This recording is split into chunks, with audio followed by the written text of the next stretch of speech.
Reese Witherspoon made it popular in the movie Wild, my husband and I started backpacking. He had never camped before, and I had never camped more than 10 feet from my car.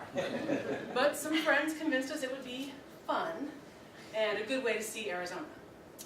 Like Reese, I didn't know what I didn't know, like how to read a topo map or what a compass does, two things that apparently keep you from getting lost.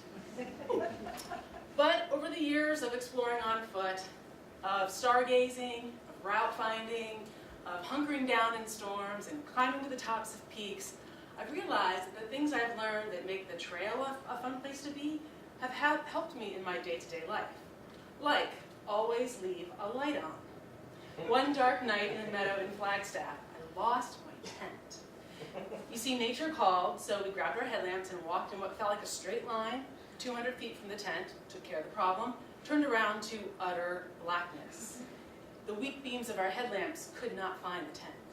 Stumbling, we were sure it was right there, long enough for me to picture myself sleeping on the cold ground. Finally, we got a little bit smarter, and one of us stood still while the other person walked in a circle until we found the tent. But that experience reminds me that no matter what the adventure is, whether it's a day here at work or a day on the trail, having that safe space to come back to at the end of the day makes the journey all the more enjoyable. Number 2, lighten up.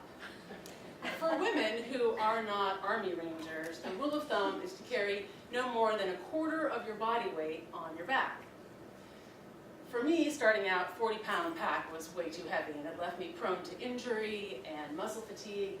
It made me a really crabby backpacker companion. Backpackers live and die by weight, to the point where they even cut the ends off their toothbrushes to shave fractions of ounces. So now that I know about lighter gear and carrying less of it, I'm a much happier backpacker. I can hike longer and farther, and people don't mind doing it with me. But what it teaches me is, in my daily challenges, to bring a little levity, to bring a little humor to challenges, and sometimes just cut off the end of my toothbrush. Number 3, get outside your comfort zone, or what doesn't kill you probably could have. On a trip to Redwood National Park, on our way to Prairie Creek Campground, we came across this herd of female Roosevelt elk lying very near the trail. They looked docile. We were warned not to get too close to the elk during rutting season, but it had been a 7-mile hike, and the campground lay just beyond this herd. We really wanted to get there and just get our gear off and relax. So fatigue leads to bad decisions. And we walked on the trail. When the male Roosevelt elk saw us, we kept walking. When he stood, we kept walking. When he trotted toward us, we stopped. And he got about 50 feet, to the point where I could see this massive 1,000-pound animal with a huge rack on his head who was coming toward me. For a second that felt like 30, we all 3 froze. And then my husband and I made the wise decision of dropping our backpacks and running. Luckily, he didn't care as long as we were nowhere near his herd, and we spent the next hour waiting for the girls to decide to leave the trail. While we sat kind of stunned in awe of this close encounter, and also in awe of a new perspective of our comfort zone. And finally, persevere.